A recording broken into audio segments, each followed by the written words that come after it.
Fala, nação rubro-negra, sou eu, Fabrício Lopes, aqui do nosso canal Resenha Rubro-Negra, trazendo para vocês mais um giro de notícias. Aquele programa que você se atualiza sobre tudo que está acontecendo no Clube de Regatas do Flamengo. E hoje, nação, tem muita coisa para a gente falar. Tem coisa para a gente falar sobre o Rodolfo Landim, tem situação nova aí na questão do estádio do Flamengo, tem coisa para falar sobre o Marcos Braz. Aliás, o Marcos Braz pode cair, nação. Será que finalmente o Rodolfo Landim vai se desvencilhar do Marcos Braz devido às fortes denúncias que ocorreram nesta segunda-feira contra o vice-presidente de futebol do Flamengo? E a CBF? Que rumo a CBF tomou no arbitral? Na verdade, no Conselho Técnico, que foi uma reunião com todos os clubes da Série A para definir o que fazer por conta dos adiamentos de jogos de Grêmio, Juventude e Internacional de Porto Alegre. Tá vendo só a quantidade de coisas que eu tenho para contar para vocês? Bom, e para não deixar de falar, ainda tem uma situação até mais agradável do que todas essas que eu estou falando para vocês. É uma situação de prioridade de reforço no Flamengo, que eu tenho certeza que você que está aí do outro lado vai gostar demais. Então fica até o final do vídeo, é importantíssimo você ficar até o final do vídeo, para você não perder nenhuma informação que eu vou trazer aqui para vocês. Informações boas, informações ruins, mas enfim, são informações verídicas, porque aqui no nosso canal você já sabe, a verdade é dita, doa a quem doer, mesmo que doa em nós mesmos. Por isso eu já começo pedindo para você conferir se você está inscrito aqui no Resenha Rubro-Negra. Se não tiver, é o melhor momento para você se inscrever, dar essa moral para a gente. Vamos alcançar logo os 157 mil inscritos, 158, vamos tentar reaver aqueles 600 mil inscritos que a gente tinha no canal grande, que nos foi tomado, infelizmente. Eu conto muito com você se inscrevendo e recomendando o nosso canal nas suas redes sociais, no seu grupo de amigos do WhatsApp, do Facebook, na escola, no trabalho, no bairro, enfim, ajudando o nosso canal a crescer para a gente poder estar sempre aqui trazendo as notícias do Mengão para vocês. E tem aqueles 3 Cs também, né? Curta, comenta e compartilha. Sem mais delongas, bora começar a falar sobre o Mengão queridão. Bom, o Rodolfo Landim está se preparando para deixar a presidência do Flamengo, né? Pelo menos a presidência do clube. Ele sai no dia 31 de dezembro deste ano. Com o Rodolfo Landim, Gabriel Barbosa já sabe que as chances de renovação contratual são mínimas, mas a oposição já começa a se articular para montar um projeto para dar a renovação contratual ao Gabriel. Como assim? O que os caras pensam em fazer é esperar até chegar mais próximo do fim do ano, ver qual vai ser o desempenho do atleta e aí, se compensar, a oposição prepara um contrato de renovação contratual com algumas cláusulas de conduta que o Gabigol deve cumprir à risca. Porque cada vez que não cumprir, a multa seria pesadíssima em cima dele e outras sanções, até mesmo uma rescisão contratual com multa para o Gabriel pagar. Vocês acham que essa ideia de algumas pessoas, que a oposição ainda não se organizou totalmente em torno de um nome apenas, mas há essa ideia daqueles que são opositores de Rodolfo Landim de não perder o Gabriel, de tentar recuperar o Gabriel sobre cláusulas fortes de rescisão e até multa pesada em caso de descumprimento de conduta para um contrato, talvez, de 12 meses, de 24 meses. Isso ainda não me foi passado, até porque os caras me disseram que ainda não foi decidido. Mas vocês acham que o Gabriel merece uma segunda chance no Flamengo? Sobre esses termos? Bom, se o Rodolfo Landim não renovar com o Gabriel, no dia 31 de dezembro o contrato se encerraria. Só que se a oposição entrasse no poder, e essas pessoas com as quais eu conversei fossem assumir a direção do Flamengo no próximo triênio, no dia 1º de janeiro, o Gabriel assinaria o contrato sobre esses termos. Coloque aí nos comentários para mim se vocês topam renovar com o Gabriel nesses termos, mas é importante deixar bem claro que o que foi me passado é assim, eles vão aguardar até próximo do final do ano para ver se o Gabriel melhora o seu desempenho ou não. Porque se não melhorar, nem vale a pena arriscar ter por mais 1, 2, 3 anos um atleta como o Gabigol. Gostaram do plano? Coloque aí nos comentários. Eu preciso saber o seu comentário para saber o que você pensa, se vale a pena e se está correto ou errado a atitude daqueles que eu estou noticiando aqui para vocês. Mas se o Rodolfo Landim vai largar a presidência do Flamengo neste ano, para o ano que vem, o mandatário atual rubro-negro tem outros planos. Ele pretende concorrer no final do ano à presidência do Conselho Deliberativo do clube. Segundo a gente apurou, O Rodolfo Landim já conversou com Antônio Alcides, que é hoje o presidente do Conselho Deliberativo, e assim como o Landim o apoiou nas 2 últimas eleições no COD, ele irá apoiar o Rodolfo Landim nessas 2 próximas eleições no COD. O COD é um Conselho Deliberativo onde a gente pode dizer que é o segundo grande poder do clube. Se a gente falar de futebol, o primeiro grande poder é o presidente e o segundo vice-presidente de futebol. Mas dentro do clube, o segundo grande poder, depois do presidente, é o do presidente do COD. E o Landim não vai sair do Flamengo. A ideia dele é permanecer no Flamengo, no comando do COD. O que vocês acham? Seria uma boa? Afinal de contas, o Landim já tem uma experiência grande administrando o Flamengo, é um grande empresário, um grande administrador, pode trazer sua experiência agora para o COD? Vale lembrar que ele, sendo o presidente do COD, ele fica em atividade no Flamengo, fica próximo dos conselheiros do Flamengo, da situação, da oposição, e 3 anos depois pode voltar como presidente do Flamengo. Afinal de contas, ele só não pode cumprir 3 mandatos. Ele pode cumprir 2 para 1 e voltar de novo. Será que essa que é a ideia de Rodolfo Landim? O que vocês pensam a respeito disso? Agora é o seguinte, hoje pela manhã, aliás, hoje, até o presente momento, o Rodolfo Landim já participou de 2 reuniões. O homem está versátil. Pela manhã, ele teve uma reunião com o presidente da Caixa Econômica Federal e outros membros da Caixa e alguns políticos, e o assunto, obviamente, não poderia ser outro, a não ser o terreno do gasômetro. Nem é a questão da construção do estádio, e sim do terreno do gasômetro. Nessa conversa, pessoal, pouca coisa evoluiu. O que aconteceu é uma proximidade maior do Landim com o Carlos Vieira, que hoje é o presidente da Caixa Econômica Federal, e eles alinharam, sim, algumas ideias do que precisa acontecer para que a Caixa comece a dar os seus passos em prol de organizar uma ideia de venda ou não do terreno para o Flamengo. É claro que essas reuniões, que não dão em absolutamente nada na prática, são importantes para estreitar laços. Quanto mais próximo do presidente da Caixa o Landim tiver, quanto mais convívio ele tiver, mais ele vai entender como chegar no Carlos Vieira. E o inverso também vale. Mais o Carlos Vieira vai poder se aproximar das ideias do Landim e começar a formar uma ideia se é uma boa vender o terreno para o Flamengo ou não. Reforço. A ideia do Flamengo é uma, a ideia da Caixa é outra, principalmente com relação a valores. Nisso ainda não se evoluiu. O Landim pegou mais detalhes. Gente, eu fui dono de empresa por muito tempo, eu sei bem do que se trata, tá? Muitas vezes, para conquistar um cliente, você não vai de primeira e conquista.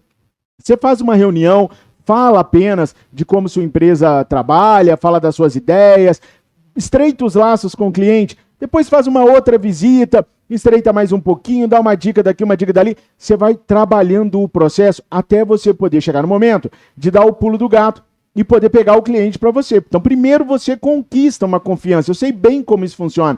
E o Landim é empresário, também sabe. Então, essas reuniões, apesar de ter pouco efeito prático, estreita o relacionamento. E é isso que vocês precisam saber. O andamento se dá desse lado, do estreitamento de relações, o estreitamento de ideias, conquistas de novas pessoas pensando como você, porque muitas vezes pode ser que saiu da reunião ali o Carlos Vieira, presidente da Caixa, com a mesma ideia que tinha antes, mas algum dos diretores dele já pescou algum detalhe, já viu alguma coisa que nas internas entre eles conversam podendo direcionar assim ou para não na compra do terreno do gasômetro. Então esses encontros são verdadeiramente importantes, mesmo que na prática não saia nada que a gente possa falar assim, bom, o Rodolfo Landim já saiu com a pedra fundamental do estádio debaixo do braço. Não, isso não aconteceu, mas foi um encontro importantíssimo. E hoje à noite terá outro encontro, dessa vez num restaurante na Barra da Tijuca, onde eles vão tentar alinhar mais um conjunto de ideias envolvendo outras pessoas para participarem, outros políticos para participarem da conversa, para conseguir apoio. E neste momento, pessoal, não está se tratando da construção do estádio. O objetivo do Landim nesse momento não é construir o estádio. O objetivo do Landim nesse momento, tem que ficar bem claro, é conseguir comprar o terreno. O grande objetivo de Rodolfo Landim daqui até o final do ano, além dos títulos que ele precisa ganhar no campo, é comprar o terreno. Ele quer ser lembrado como presidente que comprou o terreno. Até porque ele ficando 3 anos afastado como presidente do Conselho Deliberativo, porque eu não tenho dúvidas, ele vai conseguir se eleger. O problema é ele eleger alguém como seu sucessor, porque os caras que são candidatos, o Rodrigo Dunches, não tem aquele apego, não tem aquela empatia, mas o Rodolfo Landim tem muita moral dentro do Flamengo, assim como o Eduardo Bandeira de Mello. Então eu acho que ele vai ter problema em colocar o seu sucessor na cadeira, mas não vai ter problema para sentar na cadeira de presidente do Conselho Deliberativo. Então se ele consegue comprar o estádio agora, depois do próximo mandato, ele volta e aí ele constrói o estádio. Então a ideia é comprar o terreno agora, para daqui a pouquinho ir trabalhando para poder construir o estádio do Flamengo e aí cravar de vez o seu nome na história do Clube de Regatas do Flamengo, que é o que ele quer. Vale lembrar que essa gestão, lá no comecinho dela, eles falaram em permanecer administrando o Flamengo por 35 anos e entregar o Flamengo no nível de um Real Madrid. Esse é o planejamento dito por eles mesmos, não por dedução, por eles, tá?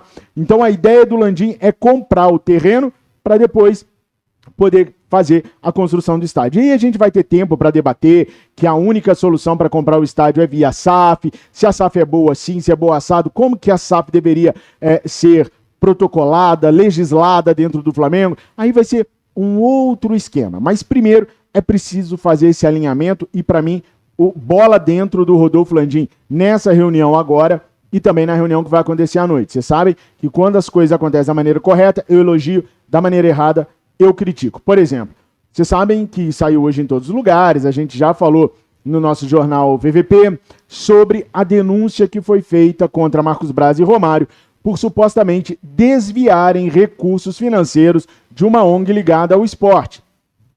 Essa denúncia foi feita através de delação. Para uma delação ser aceita a nível de reabertura de um processo, de caminhamento do processo, ela precisa ser baseada em provas. Só para vocês terem uma ideia, se o denunciante for pego na mentira, ele pode ficar 4 anos a mais do que a pena que ele já teria na prisão. Então, tem que apresentar provas. Se o Braz e o Romário vão conseguir refutar as provas, é o que a gente torce, para que eles consigam refutar e não tenham nada a ver com isso. Mas aí é o processo judiciário que vai definir ali. O Marcos Braz ainda não quis pronunciar, porque ele disse que nem leu os autos ainda, nem sabe do que se trata. Então ele quer primeiro ler os autos para depois pronunciar.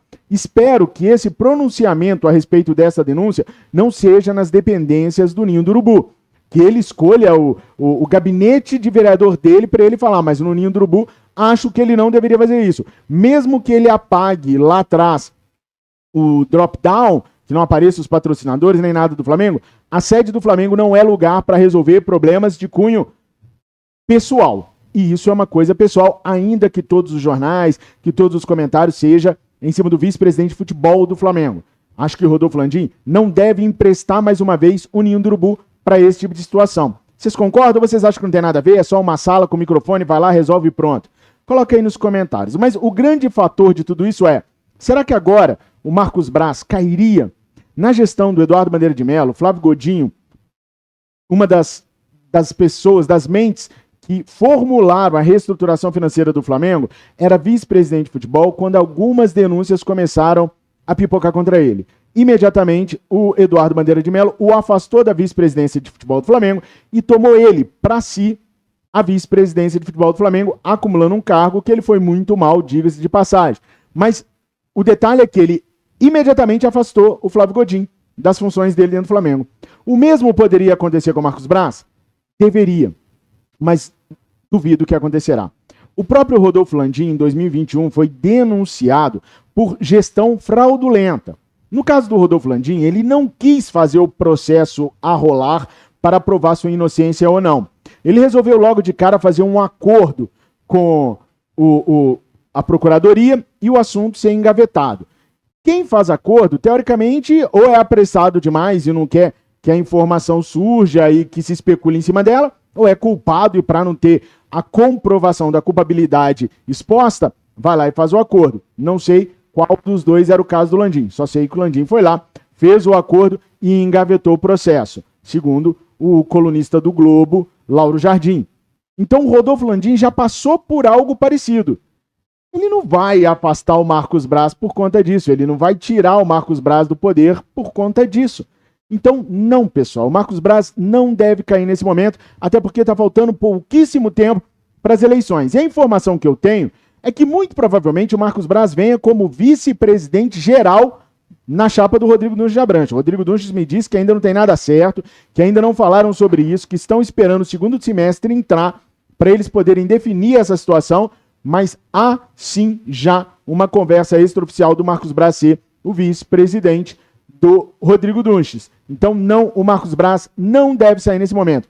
Pergunto a você, usando a lógica, torcedor, Marcos Braz deveria ser afastado? Não foi comprovado nada contra ele ainda. Ele está sendo investigado. Pode ser que ele não tenha culpa nenhuma, pode ser que o delator tenha mentido de verdade. Daí se afasta o cara agora, o cara não tem culpa, pega mal, não sei. Ou afasta com aquela promessa de não, assim que terminar o processo você volta. O que você faria se tivesse a caneta de presidente do Flamengo? Coloca aí nos comentários que eu preciso saber a opinião de vocês, tá? Bom, tem muita gente até falando, por exemplo, quando é com o Gabigol, pune. Quando é com dirigente, não faz nada. Só que o Gabigol, né, tava lá, a foto, foi pego com a boca na botija. Então, fazer o quê? Se tivessem pegado o Marcos Braz com dinheiro na cueca, não tinha como. Mas, por enquanto, ele está sendo investigado e a gente torce para que ele não tenha realmente feito nada de errado que possa incriminá-lo e atrapalhar o Flamengo, porque no noticiário é sempre o Flamengo que aparece. Bom, agora vamos falar um pouquinho de campo bola, né? Vocês sabem que o Flamengo está trabalhando aí com a possibilidade da contratação de reforços para o segundo semestre. É uma outra parte da ideia do Rodolfo Landim de sair vitorioso e conseguir sua vaga no COD para voltar logo lá na frente. Segundo eu fui informado agora à tarde, o Flamengo tem uma grande prioridade. Como eu falei hoje de manhã, são 3 nomes que o Flamengo procura para reforçar o Flamengo nesse segundo semestre. E aí eu tive a oportunidade de conversar com uma pessoa muito próxima do departamento de futebol do Flamengo. Ela não tem cargo no Flamengo, mas ela é muito próxima do departamento de futebol do Flamengo, muito mesmo. E ela me contou o seguinte, ela até priorizou aqui. Realmente o Flamengo tem esses 3 nomes em avaliação nesse momento. Oscar, Michael e o Federico Gattoni. Qual é a ordem que o Flamengo tem para esses 3 nomes? O Oscar, é muito difícil a contratação dele. O Flamengo não desistiu, mas depende única e exclusivamente do Oscar conseguir a rescisão contratual junto ao Xangai Port. O Oscar que fez 3 gols agora no final de semana pela equipe chinesa. Então, não está na mão do Flamengo, está nas mãos do Oscar e do staff do Oscar. Entre o Oscar e o Flamengo, está tudo certo, tudo alinhado. Questão financeira, tempo de contrato, está tudo certinho. Mas isso é só 1%. A negociação toda agora depende do Oscar conseguir a rescisão com o Xangai Port. E internamente o Flamengo considera dificílimo essa situação. Segundo nome, o Federico Gattoni. Esse nome ainda está sendo avaliado. Não está sacramentado que ele será o substituto do Fabrício Bruno. Ele veio muito bem recomendado, mas o Flamengo ainda está estudando outros nomes. Então, na verdade, o Federico Gattoni não é a prioridade número 1 do Flamengo para a zaga. É apenas um bom nome que está num topo de uma lista conversada e debatida com o Tite, que vazou. Nada mais do que isso. Michael, esse sim é a estrela, é a cereja do bolo. Esse sim, Landim e Braz querem de volta no Flamengo e por ele os caras vão fazer de tudo para que ele já, a partir de julho, atue pelo Clube de Regatas do Flamengo. Então, eles estão 100% empenhados no nome do Michael. Ali é que vai concentrar a maioria dos esforços do Flamengo. Vai rolar uma reunião essa semana. E isso que eu estou contando para vocês agora pode mudar se o Flamengo sentir que não vai a lugar nenhum com o Michael. Por conta do Michael, por conta do Clube Árabe. Mas havendo a vontade do Michael, o Flamengo vai lutar até a última instância para tê-lo no segundo semestre. É uma boa contratação do Michael, não é? Eu acho que cairia como uma luva na ponta direita do Flamengo e acho até que obrigaria o Gerson a jogar muita bola. Porque o Michael vai ser dono da ponta direita. E o Gerson vai para onde? Não, eu tô perguntando com educação. Que isso, cara? Tô perguntando na moral. Hoje nós tivemos o Conselho Técnico se reunindo na CBF, que é os clubes brasileiros mais a Confederação Brasileira de Futebol, para discutir e debater o que vai acontecer daqui para frente com o Campeonato Brasileiro. Ficou definido que o Campeonato Brasileiro vai seguir na sua normalidade e vai se encerrar no dia 8 de dezembro. Não teremos alteração nas datas do Campeonato Brasileiro. Vai ser cumprido o calendário que havia sido pré-definido no início do ano. O que vai rolar é o seguinte: os clubes terão que jogar em datas FIFAs e a inversão de mando de campo pode acontecer para dar tempo aos clubes gaúchos de se organizarem e jogarem as suas partidas. Por exemplo, suponhamos que tivéssemos uma partida agora, Grêmio e Flamengo, jogada lá no Olímpico. Então haveria a inversão do mando de campo.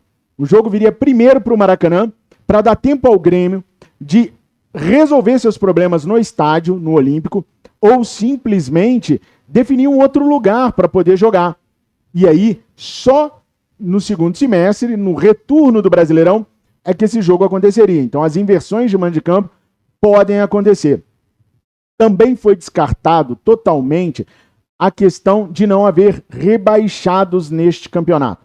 Vai seguir com 4 descendo e 4 subindo. Quem esteve nessa reunião foi o Rodolfo Landim. Falei que ele participou de 2 reuniões até às 16 horas de manhã e agora ele vai participar de mais uma de noite. Só que aí no restaurante, comendo, na maciota, né, é diferente. Mas enfim, foi o Rodolfo Landim e o Diogo Lemos, que substitui momentaneamente, ou eternamente, ou profundamente, sei lá, o Cacau Cota, que está afastado do Flamengo. Por isso, não é correto quando o prefeito Eduardo Paes fala que estava na presença do diretor de Relações Externas do Flamengo naquele vídeo que eu mostrei para vocês hoje pela manhã. Que o Cacau está afastado desses assuntos no Flamengo. Hoje, na prática, o diretor de Relações Externas é o Diogo Lemos, que pode vir como vice-presidente de futebol do Flamengo na gestão do Rodrigo Dunches de Abranches. Tudo ainda está sendo montado e elaborado, mas há grandes chances de vir Rodrigo Dunches como presidente, Marcos Braz como vice-presidente geral e Diogo Lemos como vice-presidente de futebol do Flamengo. É uma boa chapa, nação. Eu gosto muito do Diogo Lemos, gosto das ideias dele, apesar de que ele e Rodolfo Landim acabaram sendo voto vencido hoje no Conselho Técnico da CBF, no quesito de jogar em datas FIFAs. Nós vamos perder 4 jogadores do Uruguai, 1 jogador da seleção chilena e, porventura, um ou outro jogador que possa vir a ser convocado pela seleção brasileira. O Evanilson, do Porto, que foi convocado pelo Dorival para jogar a Copa América, se lesionou. E o Pedro pode ser chamado caso o Evanilson seja cortado. E aí a gente vai perder mais o Pedro. Tem a questão da liberação do Lohan, da seleção sub-20. Então a gente pode perder 7, 8 jogadores nessa brincadeira. Infelizmente, Rodolfo Landim e o Diogo Lemos não conseguiram reverter a situação. Agora é esperar para ver o que vai dar nesta temporada. Nação, mais uma vez eu peço para você se inscrever, recomendar o nosso canal, curtir, comentar e compartilhar. Eu espero que, mais do que entendido e opinado sobre as informações que a gente deu aqui, você tenha se divertido. Porque, afinal de contas, futebol é para isso, para a gente se divertir. A gente ama se divertir. E é por isso que a gente ama o Clube de Regatas Flamengo e é por isso que eu amo vocês. Tenham todos uma excelente semana, uma excelente segunda-feira. Eu amo vocês. Saudações rubro-negras.